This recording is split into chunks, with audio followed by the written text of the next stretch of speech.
আমরা সচরাচর ভুট্টা বা পপকর্ন খেয়ে থাকি। চলুন জেনে নেই উপকারিতা ও অপকারিতা। বিস্তারিতভাবে বলার চেষ্টা করি ভুট্টা খাওয়ার উপকারিতা। 1. উচ্চ ফাইবার সমৃদ্ধ ভুট্টা হজমে সহায়ক এবং কোষ্ঠকাঠিন্য দূর করতে সাহায্য করে। 2. শক্তি যোগায়। এতে থাকা কার্বোহাইড্রেট সহজে শক্তিতে রূপান্তর হয়, তাই এটি শরীরকে তৎপর রাখে। 3. হৃদযন্ত্রের জন্য ভালো। ফাইবার, পটাশিয়াম ও অ্যান্টিঅক্সিডেন্ট সমৃদ্ধ হওয়ায় এটি হার্টকে সুস্থ রাখে।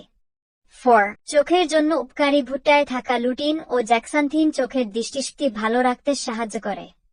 5. ডায়াবেটিস নিয়ন্ত্রণে সহায়ক। সীমিত পরিমাণে এতে থাকা ফাইবার রক্তে শর্করার মাত্রা নিয়ন্ত্রণে রাখতে পারে। 6. Gluten free. যারা গ্লুটেন সহ্য করতে পারেন না তাদের জন্য ভুট্টা নিরাপদ খাবার। ভুট্টা খাওয়ার অপকারিতা। 1. উচ্চ ক্যালোরি ও কার্বোহাইড্রেট অতিরিক্ত খেলে ওজন বাড়াতে পারে এবং ডায়াবেটিস রোগীদের জন্য ঝুঁকিপূর্ণ হতে পারে। 2. পাকস্থলীতে গ্যাস ও ফোলাভাব। অনেকের ক্ষেত্রে বেশি ভুট্টা খেলে গ্যাস বা ফোলাভাব হতে পারে। 3. ভুট্টা যদি জিএমও জেনেটিক্যালি মডিফাইড হয়। বাজারে অনেক ভুট্টা জিনগতভাবে পরিবর্তিত, যা কিছু স্বাস্থ্য ঝুঁকি তৈরি করতে পারে। 4. হজমে সমস্যা হতে পারে। কিছু মানুষের যাদের হজম দুর্বল তাদের জন্য এটি কঠিন হতে পারে।